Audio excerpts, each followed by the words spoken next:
Pertempuran di Panarukan. Pasukan Mataram dihancurkan di pantai timur Pulau Jawa oleh pasukan Kraeng Galengsong.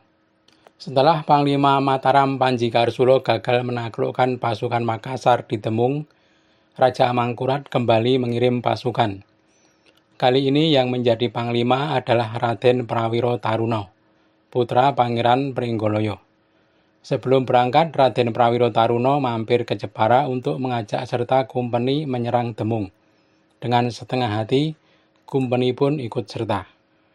Perjalanan pasukan Mataram melalui laut dan mendarat di Surabaya.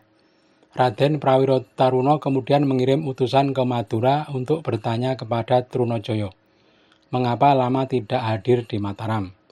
Juga Trunojoyo diajak serta menyerang pasukan Makassar di Temung. Trunojoyo beralasan bahwa orang Madura susah diatur sehingga belum bisa menghadap ke Mataram. Soal menyerang Temung, Trunojoyo beralasan sedang sakit sehingga belum bisa bergabung.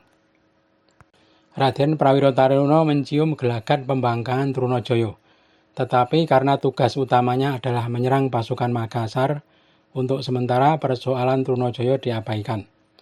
Raden Prawiro Taruno terus berlayar hingga mendarat di pantai Panarukan. Pada saat itu pasukan kumpeni dan pesisir masih berada di tengah laut. Namun dari arah daratan pasukan Makassar telah menghadang. Pertempuran pun pecah antara pasukan Makassar dan pasukan Prawiro Taruno. Pasukan Makassar menerjang dengan ganas. Pasukan Mataram yang belum lengkap terdesak. Para prajurit kecil banyak yang tewas. Melihat pasukannya terdesak, Raden Prawiro Taruno dan para mantri ikut terjun ke medan perang. Raden Prawiro Taruno bersiap perang habis-habisan. Ketika melihat para mantri Mataram turun, Galengsong semakin meningkatkan serangan.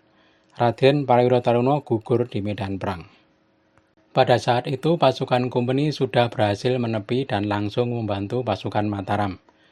Jenazah Raden Prawiro Taruno berhasil diamankan dari tangan musuh. Pasukan Makassar yang melihat musuh mendapat bantuan segera mundur. Sisa pasukan Mataram kemudian kembali melaut. Dua komandan mereka, Ki Surowongso dan Ki Suromenggolo, memutuskan mencari tempat yang aman untuk menata pasukan. Keduanya kemudian membawa pasukan mendarat melalui muara Sungai Paiton. Namun yang tidak mereka duga, pasukan Makassar terus mengikuti gerakan mereka. Tiba-tiba air Sungai Paiton surut. Kapal-kapal pasukan Mataram kandas. Pasukan Makassar tidak menyia-nyiakan kesempatan tersebut. Kapal-kapal pasukan Mataram dibakar.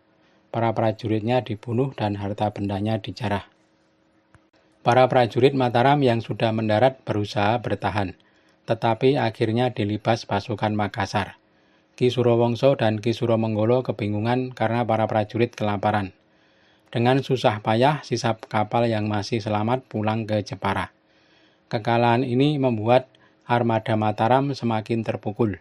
Hati orang senegeri ciut dan berada dalam ketakutan. Raja Amangkurat sangat murka karena 2 kali beruntun pasukan Mataram kalah. Sang raja memutuskan untuk mengirim pasukan terakhir di bawah pimpinan Pangeran Adipati Anom atau putra mahkota. Bagaimana kisah selanjutnya? Ikuti terus ceritanya di BK Almari Channel.